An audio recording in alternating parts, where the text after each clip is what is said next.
बिस्मिल्लाहिर्रहमानिर्रहीम। अस्सलाम वालेकुम। चीना टीवी में खुश आमदीद। आज 6 सितंबर पीटीआई की फंडिंग केस के हवाले से इलेक्शन कमीशन में समाअत थी। वहां पर chief election commission Sikandar Sultan Raja की सरबराही में 4 रुकनी बेंच ने इस केस की समाअत की थी और पीटीआई के वकील शाह खावर कमीशन में पेश हुए और दौरान समाअत पीटीआई की तरफ से 2 हफ्ते का टाइम मांगा गया और बेंच की तरफ से ये सवाल उठाया गया कि इस रिकॉर्ड को जल्द अज जल्द ख़त्म करें, ये ना हो कि इस केस को 8 साल लग जाएं। मतलब कि पीटीआई की तरफ से 2 हफ्ते का टाइम मांगा गया था और वकील ने ये वजाहत की कि इस रिकॉर्ड को जमा करवाने में हमें थोड़ा सा वक्त दें ताकि हम 10 साल का पुराना रिकॉर्ड उसे बाकायदा तौर पर आपके सामने सारी दस्तावेज़ात रखना चाहते हैं ताकि आपकी सारी गलतफहमियाँ दूर हों। और दूसरी तरफ आज इमरान खान का पेशावर में जलसा है और इसके रिलेटेड बताया ये जा रहा है कि वहाँ पर इमरान खान अपने इस बात की वजाहत करेंगे जो इन्होंने फैसलाबाद में की और कुछ नई चीज़ें अवाम के सामने रखेंगे, क्योंकि इससे पहले तहरीक इंसाफ के चेयरमैन की तरफ से फैसलाबाद में आर्मी चीफ मेरिट पर आना चाहिए, इस चीज़ पर बात की गई। और इससे पहले आने वाले आर्मी चीफ क्या मेरिट पर आए थे या हुकूमतों की पसंद के थे? ये वीडियो लास्ट तक सुनिएगा क्योंकि इस चीज़ की हकीकत भी सुनवाएंगे आपको। हमीद गुल की तरफ से इस चीज़ का क्या बयान था और दूसरी तरफ वज़ीर दफ़ा की तरफ से कल बयान दिया गया कि इमरान खान पर हम गद्दारी का पर्चा काटेंगे। इससे पहले नून लीग के रहनुमा थे जिन्होंने फ़ौज पर काफ़ी ज़्यादा तनकीद की। ख्वाजा आसफ ने भी आर्मी पर बहुत गंदे गंदे इल्ज़ाम भी लगाए, वो चीज़ें भी आपको दिखाते हैं। इन्होंने कतर की जंग हारी, आपने पूछा उनसे कि आपने कतर की जंग हारी, 65 में फेक जो है विक्ट्री डिक्लेयर की, वो पूछा आपने। इन्होंने सियाचिन हारा, आपने पूछा उनसे। इन्होंने कारगिल हारा, आपने पूछा उनसे। कह रहे हैं कि पूछा 6-7 साल पुराना मीडिया खाली। ख्वाजा आसफ का ये बयान आपने सुना। फौज की सबसे ज़्यादा तौहीन ये होती है कि उनसे जीती हुई जंगों का हिसाब मांगा जाए और उनकी जीत को हार डिक्लेयर किया जाए, जंगों को फेक बताया जाए। मतलब कि किसी भी मुल्क की फौज उसका सबसे बड़ा सरमाया होता है। जंगों की इंक्वायरी करवाएं तो किसी भी शख्स में एक रत्ती भर भी जो सेल्फ रिस्पेक्ट होगा तो उसका सर जो है झुक जाएगा। लेकिन आज भी ये पूरी इंप्यूनिटी के साथ अपना सीना चौड़ा करके डिफेंस बजट को क्लेम कर रहे हैं और मांग रहे हैं कौम से। कौम की हड्डियों से गोश्त तक जो है इन्होंने निचोड़ लिया है और उतार लिया है। कौम एब्जेक्ट पॉवर्टी में रह रही है, कौम जाहिल है, मुफलिस है, गरीब है, पानी का पीने का पानी नहीं मिलता।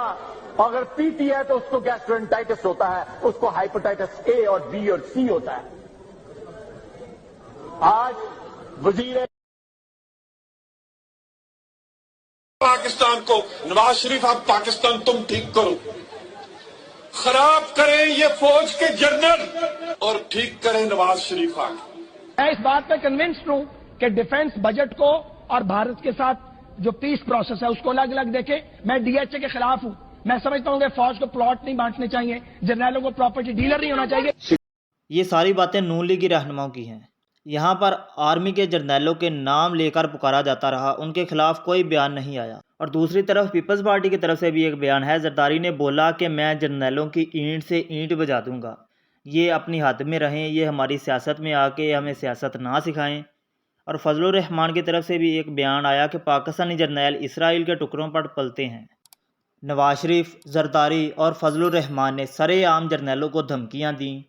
और दूसरी तरफ ख्वाजा आसफ ने बहुत ज़्यादा बातें की। मतलब कि इन गद्दारों से अभी तक कोई हिसाब नहीं मांगा गया। और एक बहुत ही अहम मेन चीज़ का जनरल बाजवा की तरफ से बयान दिया गया है कि वो इस दफ़ा एक्सटेंशन नहीं लेंगे। मतलब कि उनकी मुद्दत नवंबर में पूरी हो जाएगी और नए चीफ की तैनाती नवंबर में ही होगी। और दूसरी तरफ ख्वाजा आसफ ने आज मुख्तलिफ चैनल्स के ऊपर इंटरव्यू दिया और वहाँ पर कहा कि हम जल्द ही इमरान खान के ऊपर गद्दारी के अलावा और भी पर्चे काटेंगे और पीटीआई को हर लिहाज से तकसीम करेंगे। खासकर इमरान खान के ऊपर बड़ी बड़ी कार्रवाइयाँ की जाएंगी और जेल के अंदर इमरान खान को डाला जाएगा। ख्वाजा आसफ की तरफ से ये धमकी दी गई है आज इमरान खान को।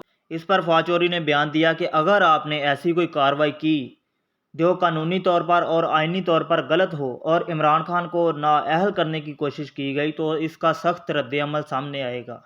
अगर तो वफाक की तरफ से ऐसी कार्रवाइयाँ की जाती हैं तो मुल्क के हालात काफ़ी संगीन हो सकते हैं, क्योंकि आपने देखा होगा कि इमरान खान की मकबूलियत पाकिस्तान में भी और दूसरे ममालिक में भी काफ़ी ज़्यादा है اور اگر عمران خان کے خلاف کوئی پرچہ کاٹا گیا یا انہیں گرفتار کیا گیا، مطلب کہ جیسے یہ لوگ کہتے ہیں کہ انہیں اڈیالہ جیل میں رکھا جائے گا، تو کافی زیادہ سنگین معاملات سامنے آ سکتے ہیں۔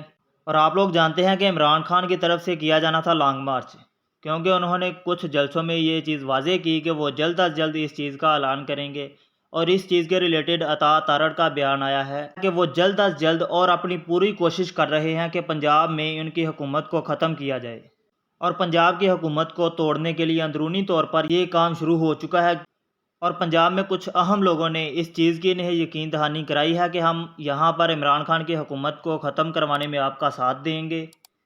اور اس سے پہلے آپ لوگ عمران خان کو ایک سائڈ پر لگائیں، اور مین چیز اس ویڈیو میں یہ تھی کہ حمید گل کا بیان آپ کو دکھایا جائے۔ میرا نمبر 1 کے اوپر نام جی ایس پی سے گیا تھا، جنرل بیگ سے پوچھ لیجیے، 6 آدمیوں کی لسٹ گئی تھی، میرا نمبر 1 تھا، آصف نواز کا نمبر 6 تھا، لیکن 6 والے کو بنا دیا گیا اور نمبر 1 کو چھوڑ دیا۔ 6 والے کی منظوری امریکہ سے آئی تھی؟ میں نہیں جانتا، لیکن یہ ایک بات طے ہے کہ امریکہ کی منظوری کے بغیر یہاں آرمی چیف نہیں بنا کرتے۔ یعنی ہماری آزادی جو ہے وہ بالکل برائے نام ہے، ہمیں ملک دیا گیا لیکن ہمیں آزادی تو نہیں۔ ٹاپ آف دی لسٹ ان کا نام تھا، اور فیصل آباد میں عمران خان نے اس چیز پر زور دیا کہ آرمی چیف ہمیشہ میرٹ پر آنا چاہیے، نہ کہ کسی بھی حکومت کے پسند کا آرمی چیف ہو۔